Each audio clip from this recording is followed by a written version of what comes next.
Hi all, எல்லோரும் எப்படி இருக்கீங்க? இன்றைக்கி இந்த கேட் ஹூ டாட் ஜென் புக்லேருந்து ஃபைனல் பார்ட் பார்க்கலாம். அந்த பூனை அந்த பழமையான மரத்தை போய் தேடி கண்டுபிடிச்சிருச்சா அப்படின்னு சொல்லிட்டு. புலியிடமிருந்து பிரியா விடை பெற்ற பிறகு அந்த பூனை ஒரு பெரிய பள்ளத்தாக்கை தாண்டி அந்த பைன்மர காடுகளுக்குள்ளே தன்னோட பயணத்தை ரொம்ப தெளிவான மனநிலையோடு ஆரம்பிச்சது. ஆனால் திடீர்னு மழையும் பெரும் குளிரும் அடிக்க ஆரம்பித்த உடனே அந்த பூனை தன்னோட பயணத்தை எந்த ஒரு சந்தேகமும் இல்லாமல் உறுதியோடு தொடர ஆரம்பிச்சது. ஒரு பெரிய காட்டுக்குள்ளே நுழைஞ்சி தன்னோட சருகுகளுக்கு ஊடே மெதுவாக தன்னோட நினைவுகளை அசை போட்டபடியே நடந்து போய்கிட்டே இருந்தபோது திடீர்னு எங்கேருந்தோ ஒரு சின்ன சத்தம் கேட்டது. சருகுகள் அசையக்கூடிய சத்தம் தான் அது. சுற்றியும் எந்த ஒரு அரவமும் கேட்காத நேரத்தில் இந்த சருகுகள் சத்தம் மட்டும் இவ்வளோ மெல்லியதாக கேட்டுதே அப்படின்னு பார்க்கும்போது தூரத்தில் இலையுதிர் காலத்தில் அந்த கீழே விழுகக்கூடிய சருகுகள்லேருந்து ஒரு குட்டி பூனை அதை துரத்தி பிடிச்சி விளையாண்டுக்கிட்டு இருந்ததை பார்க்குது. இந்த பெரிய பூனை வருவதை பார்த்தோன்னே அந்த சின்ன பூனை அந்த சருகுகளோட குவியல் நடுவில் போயிட்டு தன்னை ஒளிஞ்சு நின்று பார்த்துக்குது. அந்த பெரிய பூனை கிட்ட வந்த பிறகு அது கேட்குது, ஹாய், ஹலோ, யார் நீ, எப்படி நீ இங்கே வந்த அப்படின்னு சொல்லிட்டு. அதாவது இவங்க பெரிய மனுஷன் மாதிரி அந்த பூனையை பார்த்து கேட்குறாங்க. அப்போ தான் அந்த மரத்தை தேடி போகிற பூனை சொன்னது, நான் ஒரு முக்கியமான வேலையாக போய்கிட்டு இருக்கேன் அப்படின்னு சொல்லிட்டு தன்னோட பயணத்தை எதையுமே அந்த நடையை நிறுத்தாமல் அந்த குட்டி பூனைக்கு பதில் சொல்லிக்கிட்டே இந்த பெரிய பூனை போய்கிட்டே இருந்துச்சு. ஆனால் அந்த குட்டி பூனை ரொம்ப அழகாக ஒரு கேள்வி கேட்டுச்சு. ஆனால் உன் கண்ணை பார்த்தா நீ யாரையோ தேடிக்கிட்டு இருக்க மாதிரி இருக்குதே, நீ பசியாக இருக்கிறியா, எதையாவது தேடி போய்கிட்டு இருக்கியா அப்படின்னு சொல்லிட்டு. ஆனால் அந்த பெரிய பூனை அதுக்கெல்லாம் பதில் சொல்கிற அளவுக்கு அதுக்கு பொறுமையோ நிதானமோ இல்லை.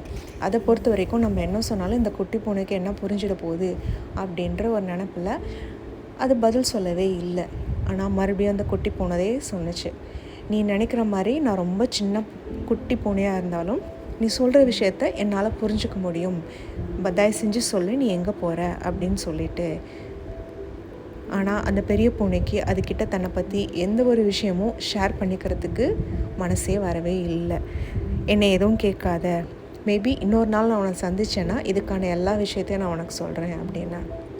ஏன்னா அந்த பெரிய பூனையை பொறுத்த வரைக்கும் அதனோட மனசு முழுவதும் அந்த பழமையான மரத்தை போய் தேடி கண்டடைந்து அதில் உட்காரணும், தனக்கான புரிதலும் அந்த நிம்மதியும் அங்கே இருக்குது அப்படின்னு உறுதியாக நம்பி அதை மட்டுமே மனசு ஃபுல்லாக நிரப்பிக்கிட்டு தன்னோட பயணத்தை தொடர்ந்து போய்கிட்டே இருக்குது. இந்த குட்டி பூனையோட அந்த சின்ன சின்ன தொந்தரவுகள் அப்படிங்கிறது அதுக்கு பதில் சொல்கிறதுக்கு அந்த பெரிய பூனைக்கு தோணவே இல்லை. அப்போ தான் திரும்பவும் அந்த குட்டி பூனை சொல்லுது, மன்னிச்சுக்கோ, இருந்தாலும் நீ தனியாக போய்கிட்டு இருக்கியே, உனக்கு ஃப்ரெண்ட்ஸ் வேறு யாருமே இல்லையா அப்படின்னு கேட்குது. அதுக்கு அந்த பெரிய பொண்ணு சொல்லுது, என்னோடய பயணத்தில் எனக்கு ஃப்ரெண்டுன்னு என் கூட இப்போ யாருமே கிடையாது, இருந்தாலும் நான் போய்கிட்டே தான் இருக்கேன் அப்படின்னு.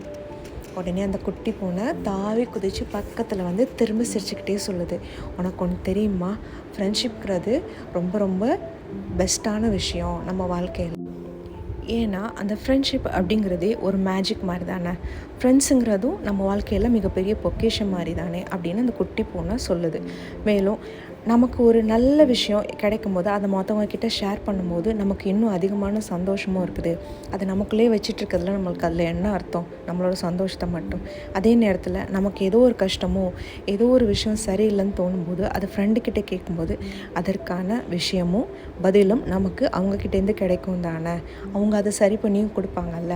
அப்போ நீயே சொல்லு, அப்போ ஃப்ரெண்ட்ஷிப்னால் ரொம்ப ரொம்ப நல்ல விஷயம் தானே நமக்கு லைஃப்பில் அப்படின்னு.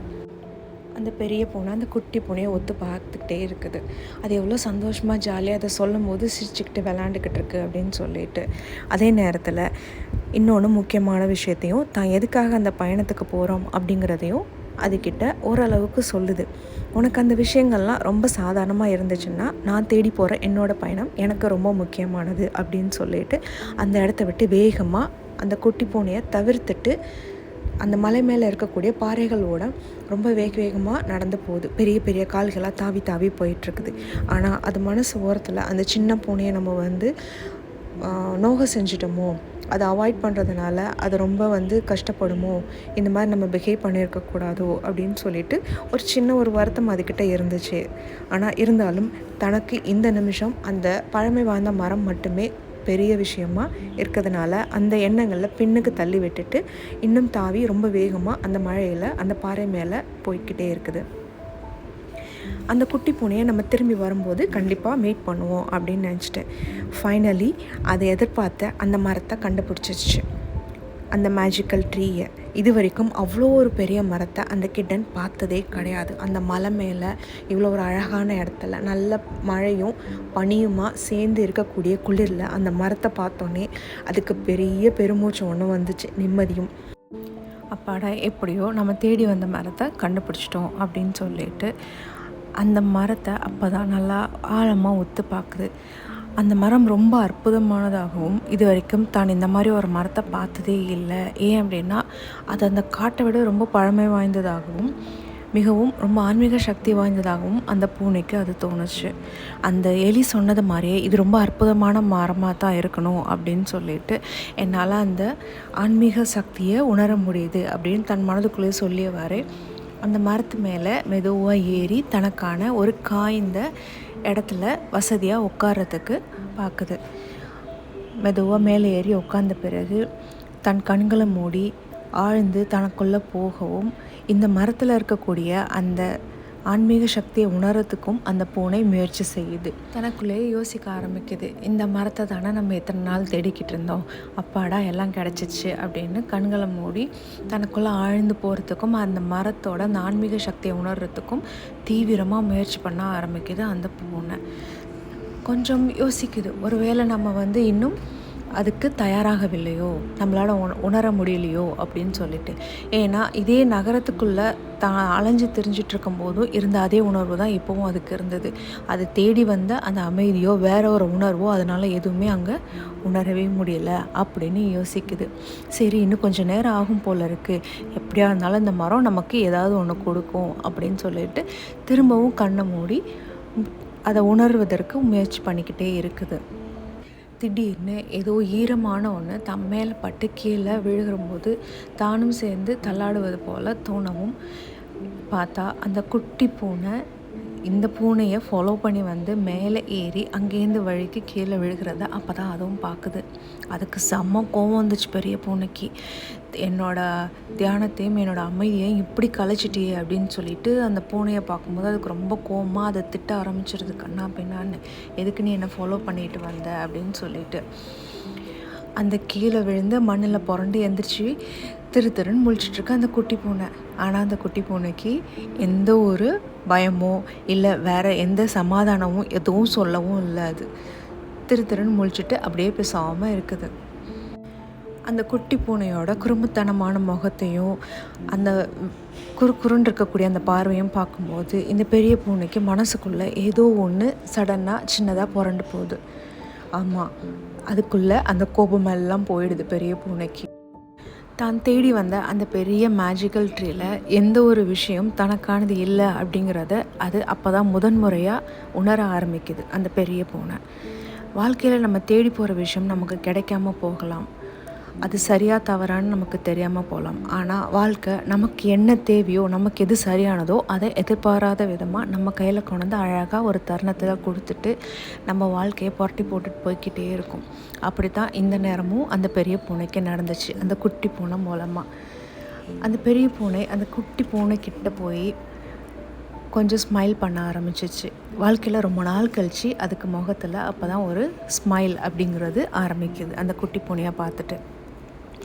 அவ்வளோ நேரம் அந்த மழையில் அது உட்காந்துட்டு அந்த குட்டி பூனை அந்த சருகோடையும் மண்ணோடையும் அழகாக தன்னை மறந்து விளையாடுறத பார்த்துக்கிட்டே இருக்க அதுக்குள்ளே ஏதோ ஒன்று மாறித்தான் போகுது. இது வரைக்கும் தான் வெளியில் தேடிக்கிட்டு இருந்த எதுவுமே அங்கே இல்லை, எல்லாமே தனக்குள்ளே இருக்குது அப்படின்னு இந்த குட்டி பூனை மூலமாக அந்த பெரிய பூனை உணர ஆரம்பிச்சது. இதுவரை தன் வாழ்க்கையில் எல்லா பயிற்சியும் முயற்சியும் செய்து எதையோ தேடி வாழ்க்கையிலையும் சரி நகரத்தில் இருந்த அந்த வாழ்வும் நம்ம தேடித்தான் போய்கிட்டே இருந்தோம். இப்போ இந்த காட்டுக்குள்ளே இந்த மரத்தை தேடி வரும்போதும் நம்ம எதையோ தேடித்தான் வாழ்க்கையில் இது வரைக்கும் அலைஞ்சிக்கிட்டே இருக்கோம். ஆனால் எதுன்னு தெரியல, அது கிடைக்கவும் இல்லை. ஆனால் அந்த பயணம் ஆரம்பித்த பிறகு தான் சந்தித்த ஒவ்வொரு அந்த காகம், ஆமை, ஓநாய், குரங்கு, புலி எல்லார் கூடயும் தன்னாலான உதவிகளையும் தனக்குள் இருந்த நல்ல விஷயத்தை ஷேர் பண்ணும்போது அதுக்கு கிடைச்ச மிகப்பெரிய நிம்மதியையும் அது அப்போ தான் யோசிக்க ஆரம்பிச்சிச்சு. அந்த உதவி செய்த அந்த நேரங்களில் எப்போவுமே ஒரு தடவை கூட அந்த பூனை அந்த பெரிய மரத்தை பற்றியோ தனக்கு கிடைக்க போகிற அந்த ஆன்மீக சக்தியோ நிம்மதியை பற்றியோ யோசிக்காமல் வெறும் உதவியை மட்டும் தனக்குள்ளே இருந்த அந்த நல்ல விஷயங்களை மட்டுமே அது மற்றவங்களுக்கு ஷேர் பண்ணது. அது அப்போ தான் ரியலைஸ் பண்ண ஆரம்பிச்சுது. தன்னோட வாழ்வில் தான் கற்றுக்கொண்ட எல்லா விஷயத்தையும் அடுத்தவங்களுக்கு கொடுக்கும்போது அது தனக்கே பல மடங்காக திரும்பி வந்ததை அந்த விஷயங்கள் தனக்கு உணர்த்த ஆரம்பிச்சிச்சு. இந்த தருணத்தில் தான், இந்த குட்டி பூனையால் தான். ஸோ இந்த சின்ன சின்ன விஷயங்களில் தான் தனக்கான பாடமும் தனக்கான வாழ்வும் அடங்கி இருக்குது அப்படிங்கிறத அந்த பெரிய பூனை உணர்ந்துச்சு. அந்த குட்டி பூனைக்கான தன் அக்கறையும் அந்த பாச உணர்வையும் தனக்குள்ள கொஞ்சம் கொஞ்சமாக மனசு முழுவதும் அது பரவுவதை பெரிய பூனை உணர ஆரம்பிச்சது. ரொம்ப நாள் கழித்து தனக்கான சந்தோஷத்தை எந்த ஏக்கமும் இல்லாமல் வெளியில் எதுவும் தேடாமல் அது உள்ளுக்குள்ளேயே அது தானாகவே உணர ஆரம்பிச்சிருச்சு. எப்போவுமே அந்த குட்டி பூனை தன்னோட எந்த ஒரு உருவத்தை பற்றியோ தன்னை பற்றியோ வேறு எதை பற்றியுமே யோசிக்காமல் அழகாக விளாண்டுக்கிட்டு சந்தோஷமாக இருக்கிற அந்த குட்டி பூனையை பார்க்கும்போது தான் அந்த பெரிய பூனைக்கு அது சொன்ன அந்த வார்த்தைகள் ஞாபகம் வருது. நம்ம ஃப்ரெண்ட்ஸ் கிட்ட நம்ம நல்லது ஷேர் பண்ணும்போது நமக்கு வரக்கூடிய விஷயங்களும், இல்லை கஷ்டத்தில் இருக்கும்போது ஷேர் பண்ணக்கூடிய நமக்கு கிடைக்கக்கூடிய தெளிவு பற்றியும் அது யோசிச்சுட்டு ஆமாம் அது உண்மைதான் அப்படின்னு அந்த பெரிய பூனை முதலாக உணர்ந்துச்சுட்டு அந்த குட்டி பூனைக்கிட்ட போய் தேங்க்யூ அப்படின்னு சொல்லுது இந்த பெரிய பூனை. அந்த குட்டி பூனைக்கு புரியவே இல்லை ஏன் அப்படின்னு சொல்லிட்டு, எதுக்காக இது தேங்க்ஸ் சொல்லுது பெரிய பூனை அப்படின்னு. நீ எனக்கு வாழ்க்கையில் வார்த்தைகளால் விவரிக்க முடியாத ஒரு பெரிய விஷயத்த அழகாக சொல்லி கொடுத்துட்ட அப்படின்னு. ஆனால் அந்த குட்டி பூனைக்கு எதுவுமே புரியலை என்ன சொல்ல வருது அப்படின்னு. தலையை திருப்பி மேலே கீழும் பார்த்துட்டு ஒரு ஏமாற்றத்தோடு மறுபடியும் சொல்லுது எனக்கு புரியலையே அப்படின்னு சொல்லிட்டு. மறுபடியும் அந்த பெரிய பூனை சொல்லுது, உன்னோட இந்த புரிஞ்சுக்க வேண்டாம் அப்படின்னு நினைக்கிற தெரியுமா, எதுவாக இருந்தாலும் நல்லது மட்டுமே செய்வோம், கருணையோடு இருப்போம் அப்படின்னு நீ நினைக்கிறல்ல, உன்னோட போக்கில் நீ போகிற பார்த்தியா, அதுதான் உன்னோட மிகப்பெரிய பலம் ஸ்ட்ரென்த்து அப்படின்னு சொல்லுது. அதைத்தான் நானே இங்கே புரிஞ்சுக்கிட்டேன். நம்ம யாருக்காகவும் எதவும் மாற்றிக்கவும் வேணாம், கஷ்டப்படவும் வேண்டாம். ஆனால் உன் வழியில் இந்த நிமிஷத்தை நீ இவ்வளோ சந்தோஷமாக இந்த வாழ்க்கையை நீ கொண்டாடுற பார்த்தியா, அதுதான் இங்கே தேவை. நம்மளை சுற்றி இருக்கக்கூடிய சின்ன சின்ன விஷயங்களில் நம்ம புரிஞ்சுக்கிட்டோம் சந்தோஷமாகவும் இருந்துட்டாலே போதும். அதனால் நான் உன் கூட ஃப்ரெண்டாக இருக்கிறேன் அப்படின்னு சொன்னோடனே அந்த குட்டி பூனையும் அதுக்கிட்ட சொல்லுது, நானும் உன் கூட ஃப்ரெண்டாக இருக்கேனே அப்படின்னு சொல்லிட்டு. 2 பேரும் ரொம்ப சந்தோஷமாக ஃப்ரெண்டாகிட்டு ஒரு மரத்தின் அடியில் அந்த மழைக்காக ஒதுங்கி போய் நிற்கிறாங்க. அப்போ தான் அந்த குட்டி பூனை திரும்ப கேட்குது, அப்போனா நீ ஏதோ தேடி வந்தியே, அது உனக்கு கிடச்சிருச்சா அப்படின்னு சொல்லிட்டு. அப்போ தான் அந்த பூனை சொன்னிச்சு, நான் தேடி வந்த விஷயத்தை விட மிகப்பெரிய ஒரு உண்மையான விஷயத்தை கண்டுபிடிச்சிட்டேன், அது எனக்கு உன் மூலம் கிடச்சிருச்சு, இனிமேல் எனக்கு எதுவுமே தேவை அப்படின்றது இல்லை அப்படின்னு சொல்லிடுச்சு. திரும்பவும் அந்த குட்டி பூனைக்கு ஒரே குழப்பமாக இருக்குது, இந்த பெரிய பூனை எந்த விஷயத்த சொல்ல வருது அப்படின்னு சொல்லிட்டு. அப்போ தான் மறுபடியும் பெரிய பூனை சொல்லுது, நான் சொல்லக்கூடிய பெரிய விஷயங்கள் உனக்கு புரியாமல் கூட இருக்கலாம். ஏன் அப்படின்னா, ஏற்கனவே நீ அந்த வாழ்க்கையை தான் நீ வாழ்ந்துட்டுருக்குற, நான் எதை வெளியில் தேடிக்கிட்டு இருக்கேனோ அந்த வாழ்க்கையை நீ வாழ்ந்துட்டுருக்குற. வாழ்க்கையில் நம்ம எப்போவுமே ஒரு பெரிய விஷயத்தை தேடி ரொம்ப கஷ்டப்பட்டு நம்ம போய்கிட்டே இருப்போம். ஆனால் அது நம்ம கேட்காத நேரத்தில் நம்ம கையில் எதிர்பாராத விதமாக நம்ம கையில் விழுகும். அந்த மேஜிக்கல் மொமெண்ட் அப்படிங்கிறது நம்மளோட எல்லா பிரச்சனையும் அது சால்வ் பண்ணிடும். அது வரைக்கும் நீ தேடினது கஷ்டப்பட்டது எல்லாத்தையும், அது மாதிரி எல்லாரோட லைஃப்லேயும் ஒரு மேஜிக்கல் மொமெண்ட் அப்படின்னு கண்டிப்பாக நடக்கும். ஆனால் நீ தேடி போகிற விஷயத்தில் உனக்கு கிடைக்கக்கூடிய கஷ்டங்களும் மற்ற அனுபவங்களும் உன்னை ஒரு சரியான ஆளாக, ஒரு புரிதல் உள்ள ஆளாக மாற்றி நிறுத்திவிடும். இந்த வாழ்க்கை ஒன்று அப்படித்தான் சோதிக்கும். ஆனால் அதன் பிறகு நீ இந்த வாழ்க்கையை பார்க்கக்கூடிய பார்வையை வேறு விதமாகவும் புரிதலோடவும் இருக்கும் அப்படின்னு சொல்லுது. இந்த வாழ்க்கை எந்த நிமிஷம் எப்படி மாறும் நமக்கு தெரியாது. இது இப்படி தான் போகும்னு யாருனாலையும் சொல்லவும் முடியாது. ஆனால் நம்ம அந்த வாழ்க்கை போகிற வழியிலேயே நம்மளும் போகும்போது, அதை ஏற்றுக்கிட்டு போகும்போது நமக்கு நிறைய விஷயங்கள் நமக்கு புரிய ஆரம்பிச்சிடும். நமக்கு தெரியாத பாதையெல்லாம் நமக்கு வெளிச்சமாக மாற ஆரம்பிச்சிடும். ஏன்னா அந்த வாழ்க்கையை நம்ம ஏற்றுக்க ஆரம்பிச்சிட்டோம், அதில் எந்த ஒரு கஷ்டமும் இருக்காது அப்படின்னு மறுபடியும் ரொம்ப சந்தோஷமாக இயல்பாகவும் சொல்லிகிட்ருக்கு அந்த பெரிய பொண்ணு. இந்த வாழ்க்கை நமக்கு அடுத்த நிமிஷம் எதை நமக்காக ஒழிச்சு வச்சுருக்கோன்னே தெரியாது. நம்ம போகிற பாதைகள் கஷ்டம் நிறைந்ததாக இருக்கலாம், ஆனால் அதுக்குள்ளே நமக்கு தேவையான எல்லா பாசிட்டிவிட்டியும் இந்த வாழ்க்கை நமக்கு கொடுப்பதற்கு தயங்கினதே இல்லை அப்படின்னு சொல்லிட்டு அந்த பெரிய பொண்ணை கடைசியாக அந்த மரத்தை ஒரு தடவை ஒத்து பார்த்துட்டு ரொம்ப சந்தோஷமாக நன்றி சொல்லிட்டு வருது. அப்போ அந்த குட்டி பூனைக்கு திடீர்னு மனசுக்குள்ளே கஷ்டமாயிடுச்சு, அப்புறம் நம்மளோட நியூ ஃப்ரெண்ட் நம்மளை விட்டுட்டு போயிடுவாங்களா அப்படின்னு சொல்லிட்டு. உடனே அது யோசிச்சு பார்க்குது, இப்போ தானே சொன்னாங்க வாழ்க்கையில் நமக்கு வரக்கூடிய கஷ்டங்கள் கண்டிப்பாக நமக்கான ஏதோ ஒரு வழியை காட்டும், அதை நம்ம அக்செப்ட் பண்ணிக்கணும் அப்படின்னு சொல்லிட்டு திரும்பவும் கேட்குது, நீ வீட்டுக்கு போறியா அப்படின்னு சொல்லிட்டு அந்த குட்டி பூனை கேட்குது. அந்த பெரிய பூனைக்கு அதை பார்க்கும்போது என்ன சொல்கிறதுன்னு புரியவே இல்லை. நான் இங்கே வந்ததுக்கு காரணமே நான் யாருன்னு நான் புரிஞ்சுக்கிறதுக்காகத்தான் இந்த காட்டை தேடி ரொம்ப தூரம் பயணத்தில் இங்கே வந்தேன். ஆனால் நான் தேடினது கிடைக்கல, அதை விட பெரியவும் உண்மையான ஒரு சிம்பிளான விஷயத்த நான் உன் மூலமாக இங்கே கற்றுக்கிட்டேன். இந்த வாழ்க்கையில் நான் கற்றுக்க வேண்டிய விஷயங்கள் இன்னும் நிறையா இருக்கிறது போல் எனக்கு தோணுது. ஆனால் ஒரு விஷயம் மட்டும் எனக்கு புரியுது, என் வாழ்க்கையில் எனக்கு முன்னாடி அடுத்து வேறு என்னென்ன எனக்காக இந்த வாழ்க்கை வச்சுருக்கு காத்துட்ருக்கு அப்படின்னு எனக்கு தெரியாது. அதை நான் உன் கூட இருக்கும்போது அந்த வழி பயணத்தில் உன் கூட நான் நடக்கும்போது அது இன்னும் நல்லாயிருக்கும் அப்படின்னு நான் நினைக்கிறேன். ஏன்னா இந்த வாழ்க்கையோட அழகு அப்படின்றது அந்த பழமையான மரமோ இல்லை நட்சத்திரங்கள் கூடிய இந்த அழகான நீல வானமோ கிடையாது. இங்கே கீழே இருக்குது பார்த்தியா, இந்த மழை நீரும் மண்ணும் கீழே உதிர்ந்த இலையுதிர் காலத்தில் இருக்கக்கூடிய இந்த இலைகளும் என் பக்கத்தில் இருக்கக்கூடிய நீயும் நானும் தான் வாழ்க்கைக்கு உண்மையான அழகு அப்படின்னு சொல்லிட்டு ரொம்ப சந்தோஷமாக 2 பேரும் அவங்களோட பயணத்தை தொடங்குறாங்க. அந்த குட்டி பூனையோட எந்த நிபந்தனையும் இல்லாத ஒரு கருணையினால் அந்த பெரிய பூனைக்கு அந்த நிமிஷம் எவ்வளோ சந்தோஷமாகவும் எல்லாமே புரிஞ்சது போலவும் இருக்குது.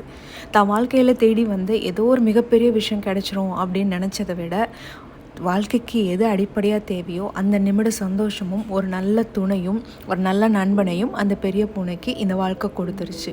நம்மளோட வாழ்க்கையில் பெரிய பெரிய தேடல்கள் இருந்தாலும் கண்டிப்பாக அதுவும் உங்களுக்கு ஒரு நல்ல படிப்பினையும் நல்ல அனுபவத்தையும் நல்ல நண்பனையும் உங்களுக்கு கொடுக்கும். அதனால் தேடலையும் உங்களோட பயணத்தையும் என்றைக்கும் கைவிடாதீங்க. இந்த புக்கு கிடச்சிச்சின்னா கண்டிப்பாக வாங்கி படித்து பாருங்கள்.